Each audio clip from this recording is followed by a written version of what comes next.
Hi everyone, it is Kate here for a Friday Reads for You. 2 videos in one day, I know, shocking.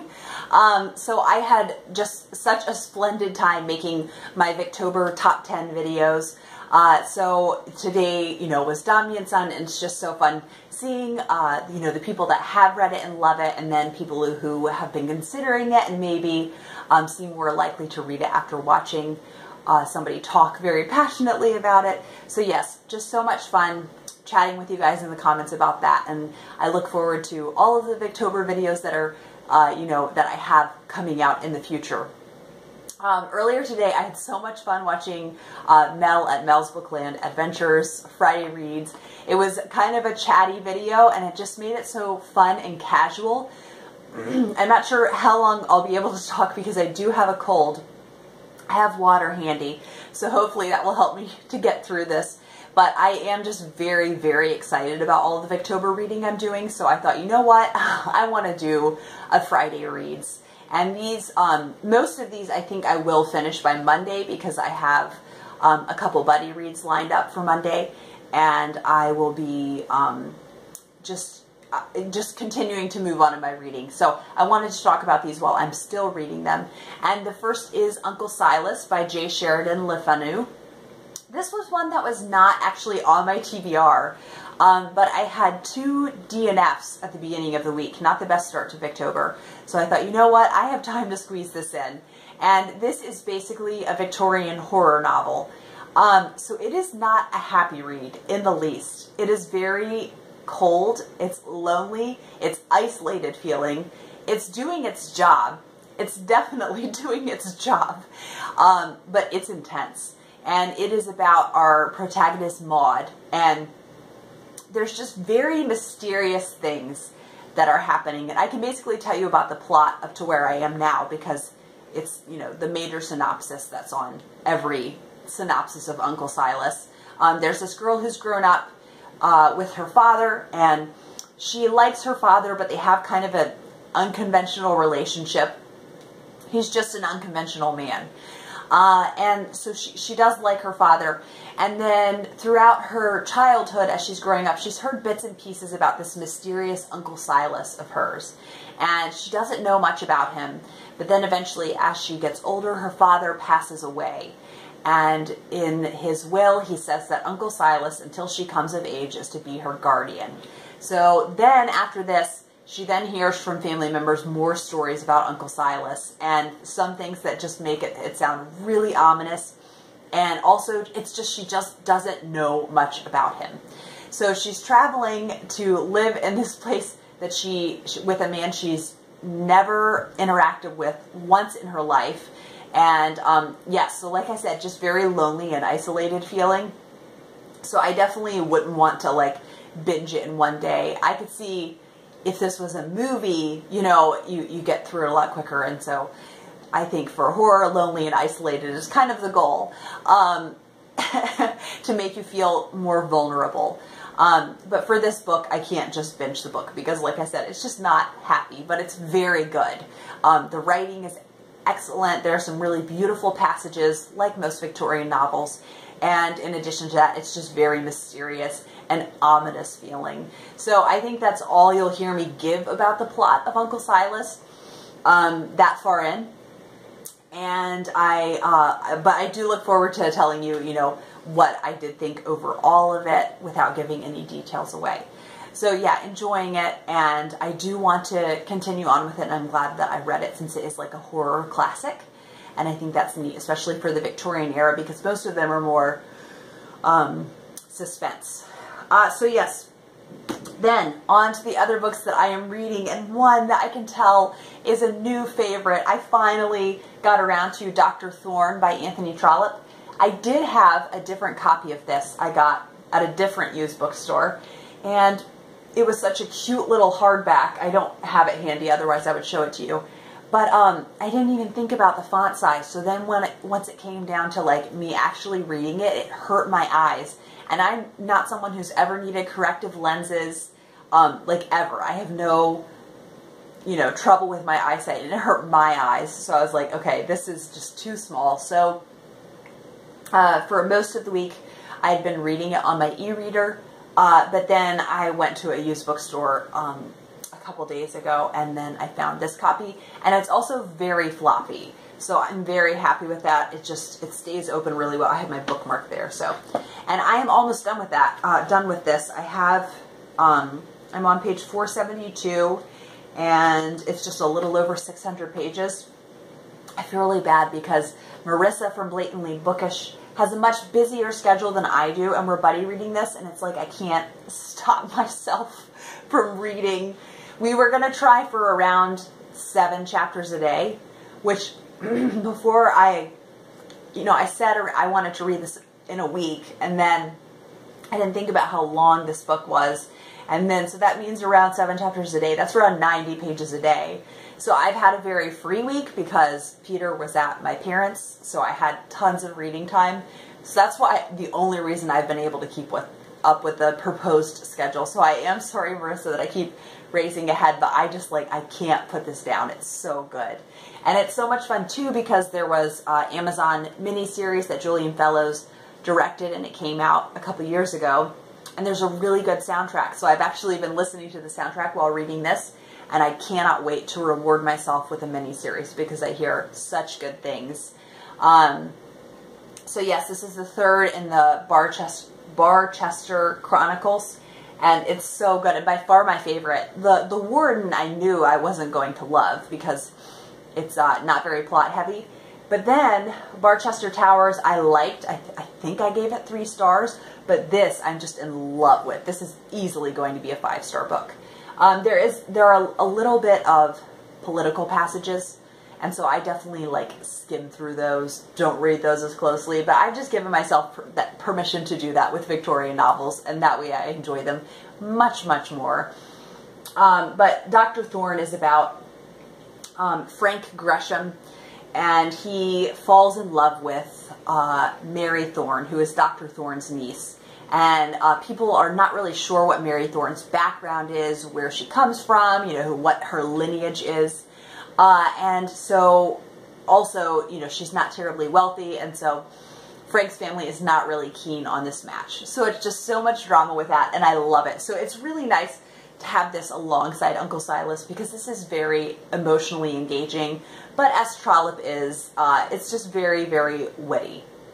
So yes, I'm thoroughly enjoying this, and I'm so happy I finally got around to it. I started it in the summer when I was feeling so awful, and my mental concentration was so lousy, and I was really nervous I wasn't going to like it because I only read about 2 chapters, I think. But I've loved it. I've adored it. So I'm really, really pleased that I've loved it. Then another one that I am loving and just reading a little bit each day. This is my copy that I talked about that has an autumnal cover. And this is The Woman in White by Wilkie Collins. And this was another one that I was kind of nervous to read because a couple of years ago I tried it and it was just really, I think either I wasn't in the right mood for it or I just love Victorian novels even more now. I was bored. I remember being incredibly bored. I tried the audiobook, and this time around I was just gripped from the beginning. So I don't know what to make of that, but thoroughly enjoying it. Ian Holm does the audiobook. And so since I'm reading such little passages each day, it's usually around only 20 pages. Let's see here. Yeah, 130 to 150. Yeah, so it's usually only around 20 pages. I really like doing the audiobook of it, and Ian Holm does such a fabulous job. So yeah, this starts out where Walter Hartwright is an art teacher, and he travels to this house to teach art to these 2 young ladies, Miss Fairley and Miss Holcomb.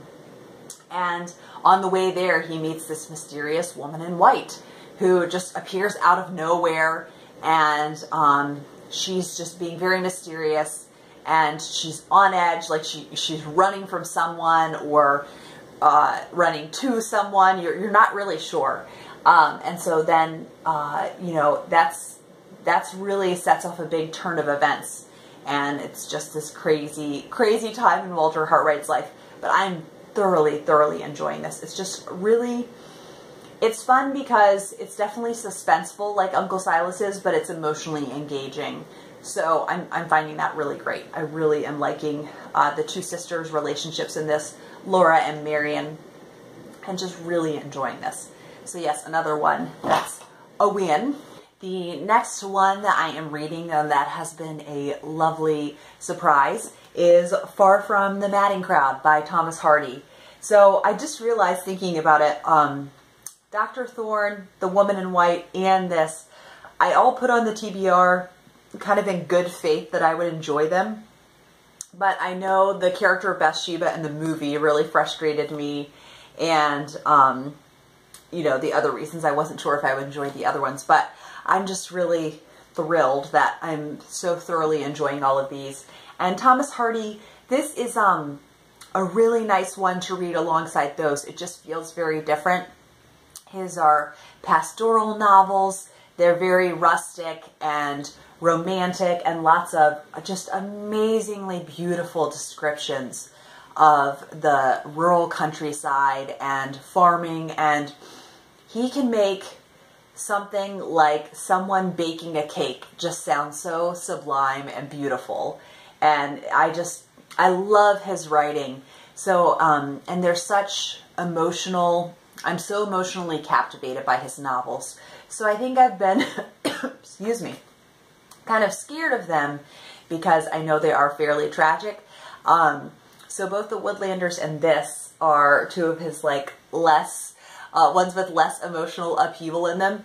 But I've already decided that Jude the Obscure and Tess of the D'Urbervilles are going to be the last Hardy that I read, just because they're so intense. But this, in case you don't know, is about Bathsheba Everdeen, and she inherits a farm. And so this book is about her different romantic entanglements, and it's just written so beautifully. So it's just stunning. And I actually, I love this cover.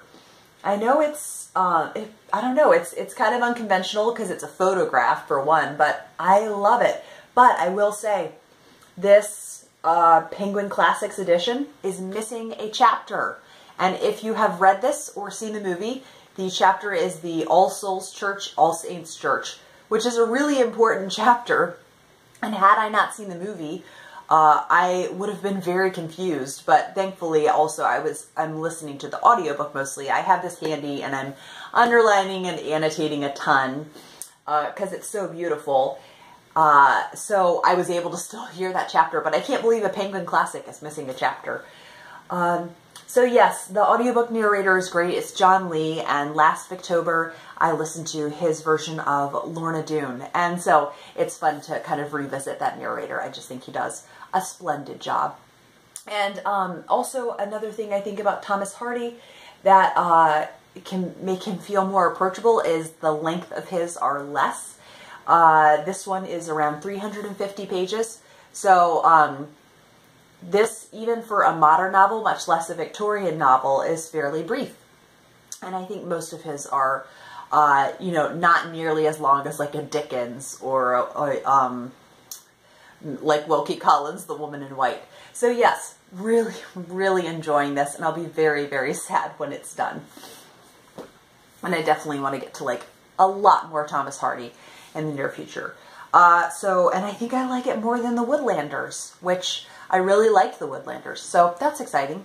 Then one that has been such a gem to start out every day with is The Letters of Mrs. Gaskell. So if, you know, if I could love Elizabeth Gaskell more, now I do. So fun just to hear about her life. So far, just a few letters in, I get to see a lot of her relationship with her sister-in-law, who was also named Elizabeth, but she mostly called her Lizzie. And it's really sweet to see just two sisters-in-law that really cared for one another and were very, very close.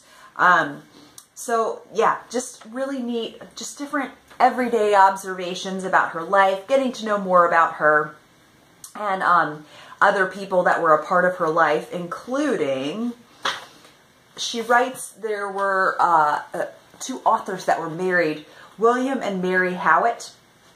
And so they sent her two of their works, and they have lots of descriptions of natural scenery in theirs. And she says to them, "I was brought up in a country town, and my lot is now to live in, or rather on the borders of a great manufacturing town. But when spring days first come and the bursting leaves and sweet earthy smells tell me that summer is a-comin' in, I feel a stirring instinct and long to be off into the deep grassy solitudes of the country. Just like a bird wakens up from its content at the change of the seasons and tends its way to some well-known but till then forgotten land. But as I happen to be a woman instead of a bird, as I have ties at home and duties to perform, and as, moreover, I have no wings like a dove to fly away. But if I travel, I must go by coach, and remember the coachman, why I must stay at home and content myself with recalling the happy scenes which your books bring up before me. So it's just really nice to see just her amazing writing skill, just in letter form, you know, every day sharing with other people. So I think it will be neat. I think I'm only 14 letters in, and it looks like the next few letters are when her daughter Marianne is a little bit older, and her daughters Marianne and Margaret Emily are traveling around. So she's writing them a lot while they're traveling around. So yeah, oh, I'm just so excited. So only 14 letters in, and there's 650 altogether. So I think this will actually be a year-long endeavor. I really like just doing a couple in a day, and it just makes it, you know, such a lovely way to start out the day. So I think this weekend I'm planning on definitely finishing Far From the Madding Crowd and Dr. Thorne, if not Uncle Silas. Like I said, it's just very intense, so I have to kind of pep myself up before I read it, but it's very good. So I think that's all I have to say for today. I hope you guys have fun, cozy fall time plans this weekend. We are going to a fall festival, and we're going to have a picnic, and it's just going to be lovely. And so hopefully I will also get in some reading this weekend. And I will see you guys for another Victober video soon. Bye.